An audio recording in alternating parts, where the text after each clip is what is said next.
Chapter 8. The Pretended Freethinker. Several weeks had passed, and though it was late September, the area was still quite warm. September and the beginning of October were the main harvest time for most vineyards. The whole farm was quite busy with workers cutting and gathering whole grape clusters from the vines. Uncle Philippe explained how harvesting a vine on just the right day was crucial for making a good wine. A little too early and the wine would be too thin. A little too late and the wine would be too strong. All around the edges of the vineyard lay large grass mats on which the harvested clusters would sit in the sun to perfect their ripening once off the vine itself. Father and Abraham worked side by side with the other workers and Uncle Philippe in the fields. The days were long and hot, but they enjoyed this different kind of work now that the fabric shop had to be closed while the dragoons still oppressed the town. On this day, Renee and Albert were walking through the cool stone house, having been outside every chance they could get. Their cheeks were now more full of sunshine, just like their cousins. "Mema, Mema," they called and walked into the kitchen area to deposit some grapes for the family to use. Their eyes brightened, and they giggled when they saw Mother and Father there, kissing again and smiling. Father, with a blank face, turned his head to look at the girls and then turned back to squeeze and kiss Mother, this time dipping her backwards until they both lost their balance and almost fell over. All four of them laughed, and then Father, with pretend anger, asked the twins, "What do you want from her? She's mine. Leave her alone." The girls giggled again and gave their grapes to Mother. She stored them in a cool place for after dinner.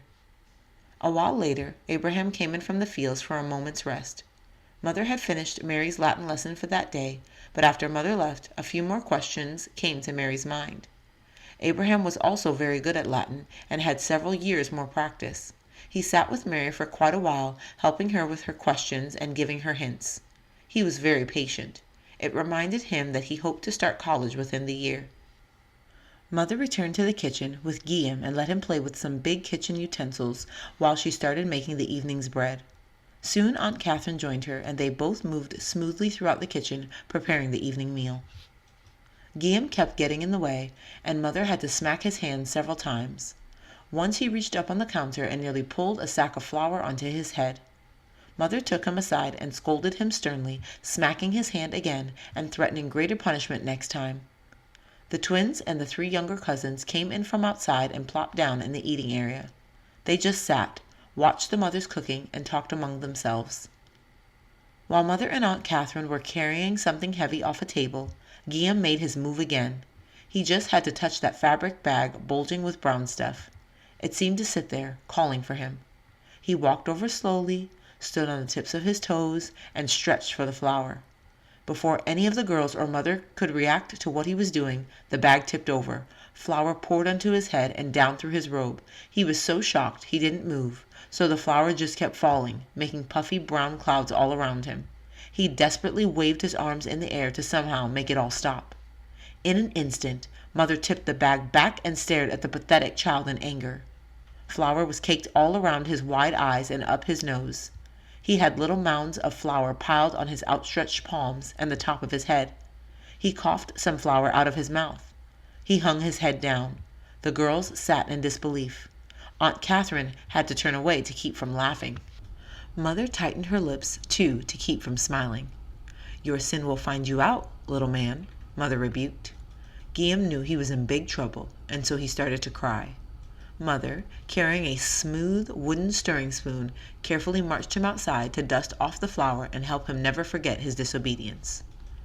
After the evening meal, everyone was tired from work that day. It was a warm evening, and Aunt Catherine opened the front and back doors to let some of the breeze come through.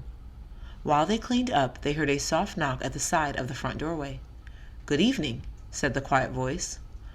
Uncle Philippe stood up to see the person and shouted, "Hello, come on in. We've been waiting for you. Look, Catherine, it's nephew Louis from Paris." Uncle Philippe introduced Louis to everyone, and Mother pulled together a meal for him. Nephew Louis Colbert, was the son of Uncle Philippe's sister in Paris, had written to Uncle Philippe some time ago, asking if he could stay for a night or two while he was traveling through. Louis was a tall, very thin young man with very blonde hair. He had a pale, city face and soft hands. Uncle Philippe's sister was not a Christian, and neither was her son Louis. He had been attending the university in Paris for several years now and thought he was very well trained in the wisdom of the world. He had only met Uncle Philippe and his family 2 other times, and those meetings were brief. At the table, everyone crowded around Louis to hear the latest news from Paris. They wanted to know about the king's plans toward the Huguenots, but Louis did not know and was not very concerned with that news anyway. Instead, he told them of all the new clothes and new clubs and new ideas and new friendships he had made with so many people. He told them of his new books, his new diary, his new hairstyle. Mary was polite, but she wasn't very interested in all such newness. It was as if Louis were from a world made up only of children, she thought. After a while, the cousins went off to bed, as did Mary, Mother, and Aunt Catherine. But Father and Uncle Philippe continued speaking with Louis, who worried them. Abraham, who was several years younger than Louis, was also interested to listen. Father hesitated at first, but the twins also wanted to stay up. They didn't know what to make of Louis and wanted to find out more. They had forgotten about how tired they were and sat next to Abraham against the wall. Father and Uncle Philippe sat facing Louis at the table. After Louis stopped talking so much about himself, he put a question to Father and Uncle Philippe. So, though you are Huguenots, you must have some favorite new thinker, don't you? Looking at the table, Father smiled.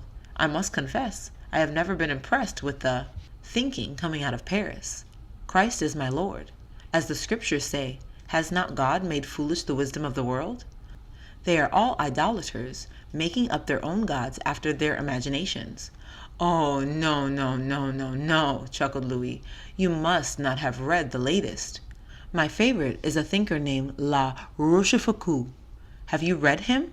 He is most brilliant. He is not foolish or an idolater. Like me, he doesn't believe in any God or church or Bible.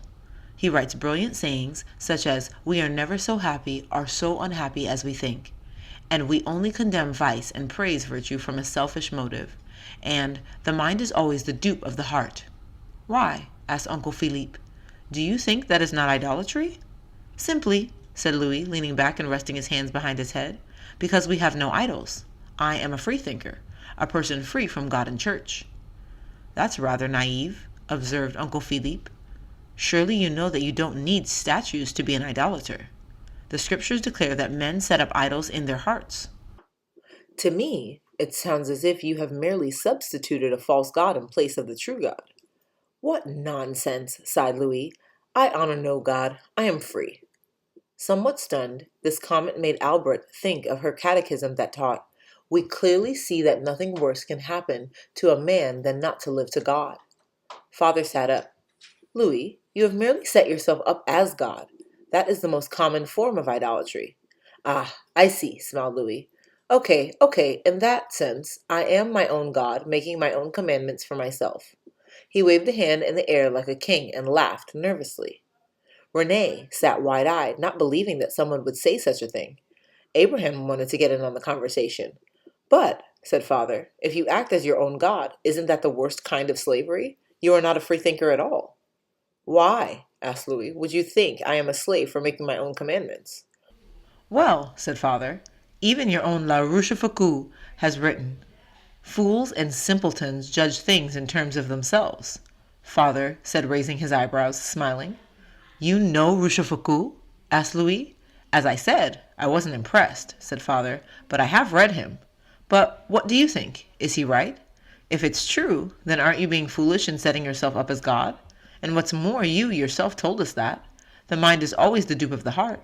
Doesn't that make you a slave of your own foolishness? A slave of sin? Louis coughed a little on his drink. Maybe it does, he hurriedly confessed, but what else do I have? So, I'm a sinner. I just don't see your supposed God. Uncle Philippe joined in. Oh, come now. Men cannot open their eyes without being compelled to see God.